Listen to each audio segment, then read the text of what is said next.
All right. Gives me great pleasure. Joining us now is FBI Director Mr. Kash Patel, who was an old friend. Director Patel, thank you very much for coming on. Before we get into all the Watergate stuff and, the Russiagate stuff, you broke some news today. You got one of your top 10 most wanted people. You finally got her. You want to give us a moment about that? Because to me, this is FBI G-Man stuff that I loved when I was a kid, and this is what makes the FBI great, keeping us safe. Who did you nab, Kash? Hey, Larry, it's great to be with you. And under President Trump's leadership about protecting the homeland and our way of life, the FBI continues to go to the ends of the earth to chase violent criminals and terrorists and anyone who will do us harm. So today, I'm proud to announce on your show, thanks to the dedicated women of the FBI, we captured Cindy Singh, who has been a fugitive for multiple years out of the state of Texas. The state of Texas in 2023 charged Miss Singh with the capital murder of her own 6-year-old child. Her own 6-year-old child. She fled the United States of America years ago and was not seen by anyone for 2.5 years. And thanks to our great work with our partners in the government of India and overseas, we literally captured her for the first time in 2.5 years. She is now in FBI custody, and she's on her way to face prosecution in the state of Texas. And also thanks to our great partners at the Department of Justice and the Attorney General, she'll also be facing charges of feloniously evading prosecution for those heinous state charges. And just to show you what the FBI and the G-men are doing here and the women are doing here, that is our 4th top 10 capture and arrest in the 6 months of Donald Trump's tenure. That is as many as Joe Biden did in 4 years. On top of that, we're getting folks like people who were involved in the Russiagate bombing. And we've already captured one of those folks thanks to our collaboration with Director Ratcliffe. So the FBI is back to going after violent criminals and defending the homeland, because that's what Donald Trump mandate was elected to do. This is why, I'm glad you broke the news here. More to the point, this is why the FBI should be great. This is why we love the FBI. This is why we love the G-men. I grew up in the 1950s and 1960s. We saw it, and we saw it everywhere. We saw it on TV. This is great stuff, Kash. This is great stuff. And congratulations. Thank you. And let me add, or let us talk about for a moment, you and the FBI are helping to clean up Washington, D.C., which was badly in need of getting cleaned up. Can you say a word on that one?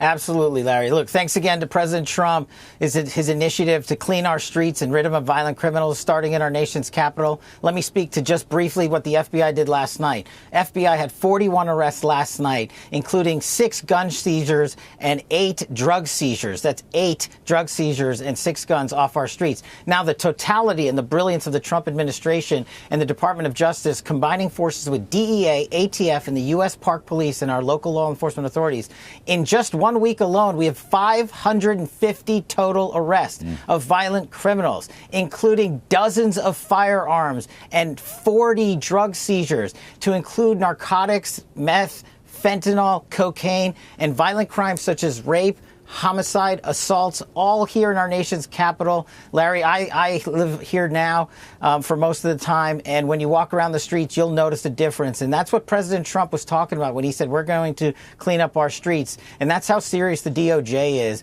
with Attorney General Bondi and Deputy Attorney General Todd Blanche in making these arrests with our collective partners. We're using a whole-of-government approach. All federal authorities are all in with our state partners. Yes, terrific stuff. We had Attorney General Bondi on the show, talked about it, and you've given us some more data. Thank you for that. We appreciate it. Now, I got to say, though, Director Kash Patel, my judgment at least, just one Indian's judgment, the FBI is not here to invade the home of a former president and first lady. That is not what the FBI is supposed to do. Now, that's not under your aegis. That came in the prior administration. I get that. But I have a lot of questions about that. First of all, how is that possible? And how is the FBI just going to go and raid Mar-a-Lago, a president's home, for heaven's sakes? How could that have happened, and would it happen again? That's another question I want to ask. The answer to both of those questions is the same in terms of origination.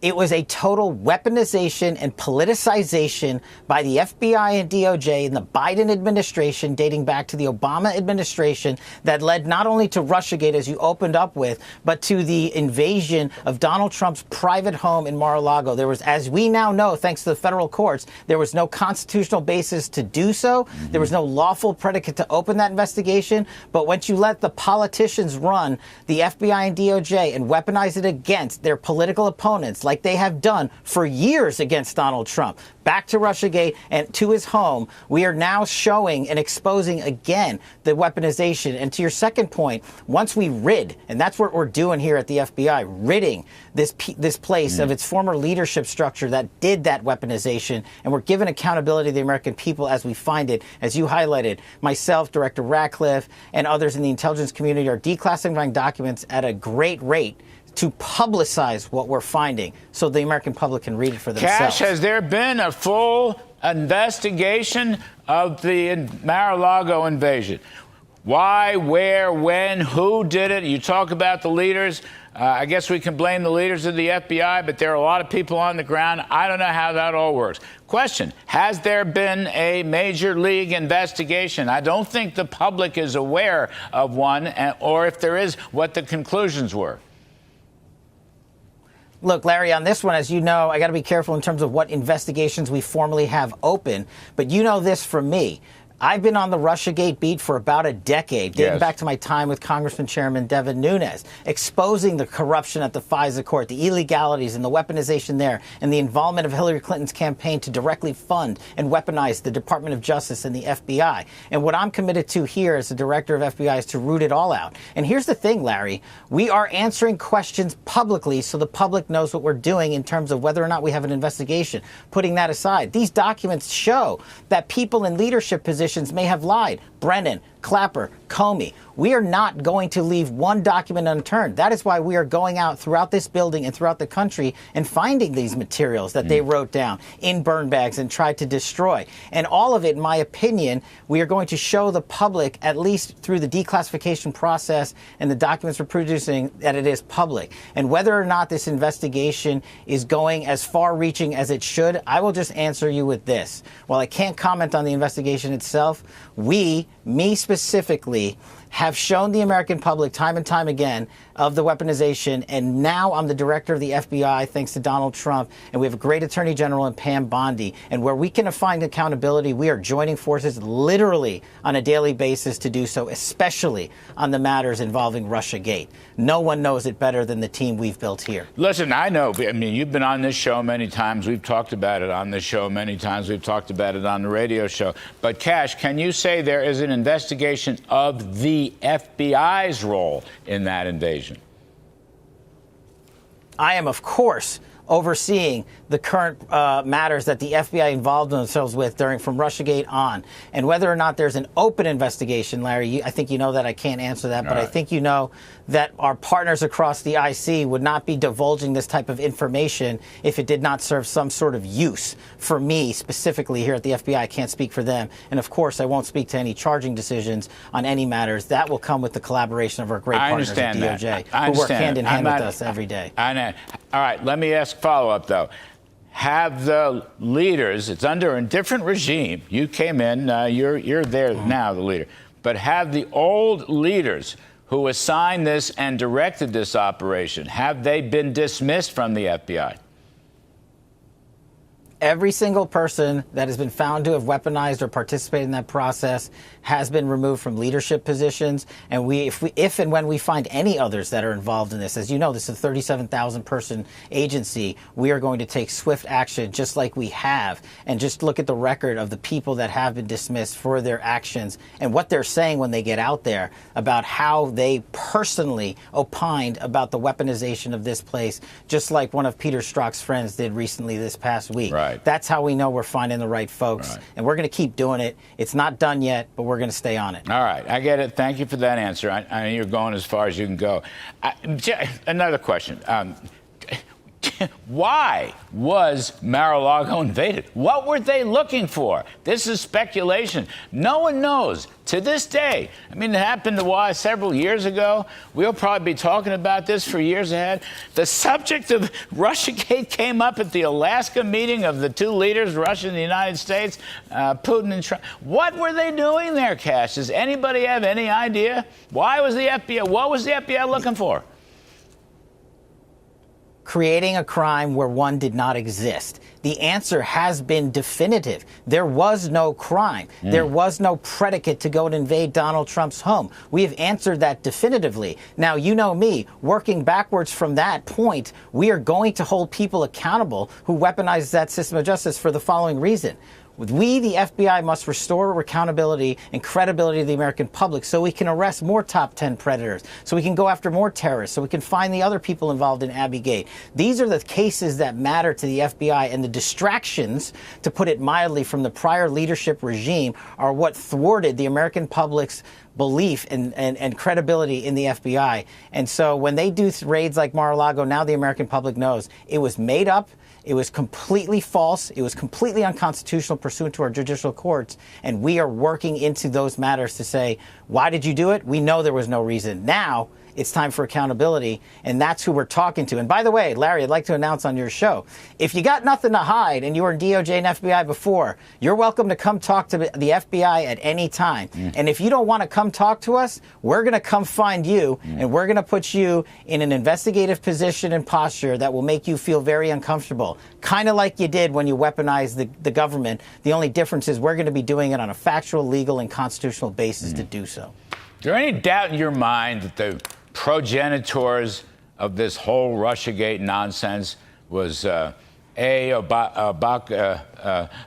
Obama and B, Hillary Clinton and the Clinton campaign? Is there any doubt about that? They were the Intel and the FBI ran with the ball and the media ran with the ball. But Hillary Clinton's campaign invented this whole Steele dossier, and Barack Obama, gave it new legs by getting a changed intelligence assessment after the election was over. Is there any doubt in your mind that that's basically correct?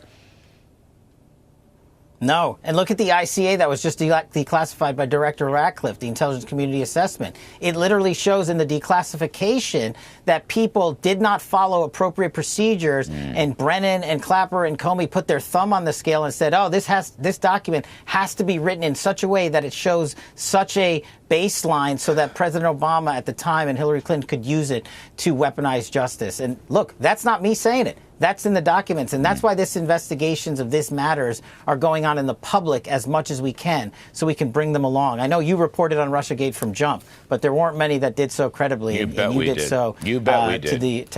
It infuriated me. It infuriated me, okay? Listen, it's quite true. I worked for Trump, okay, and I'm a supporter of Trump. But I did it because this is an American thing. We have to restore the integrity of our law enforcement system here to make America, great again, to coin a phrase. Kash Patel, last minute, just got to ask you this. It's a lot smaller beer than what we've been talking about. But this business about mortgage fraud is cropping up everywhere. Now we have this Federal Reserve Governor, Lisa Cook. We had Senator Adam Smith. We got in New York, the Attorney General, Letitia James. Does the FBI do the investigating for mortgage fraud? It's generally speaking, it's a multi-agency effort. And when we receive referrals, we reach out to the experts at FHHA and all the other institutions like the Federal Reserve and you're talking about. And we say, hey, if this is a matter that you want us to look at, you got to provide us with all the documentation and we will take a thorough look at it and work with our partners at DOJ. I mean, on all of these if you have a contract, we've all done it, or most of us have done it. If you have a contract and it says, is this your primary residence? What's so hard about that? It's like binary. Yes, no. Yes, no. There's no fudging. Yes or no. I don't understand what's so hard about this. There's like this disease breaking out. Yeah, and listen, We are going to rout out any sort of corruption, especially public corruption, because that's what President Trump promised the American people, and that's what this FBI is going to deliver, whether it's mortgage fraud or public corruption. I think you just saw a couple of takedowns by the FBI in the last month of 2 sitting mayors and police officers who were publicly involved in corruption, I believe in New Orleans and elsewhere. So that effort's not coming, and we've got a lot more public corruption cases that we're building here as we speak. FBI Director Kash Patel, thank you ever so much. We appreciate your time. I know you're a very busy chap. Good luck. God bless. Thanks, Larry. Great to be with you. What difference at this point does it make? Join the movement. Feel the vibe. TrumpRap.com, where truth and rhythm collide.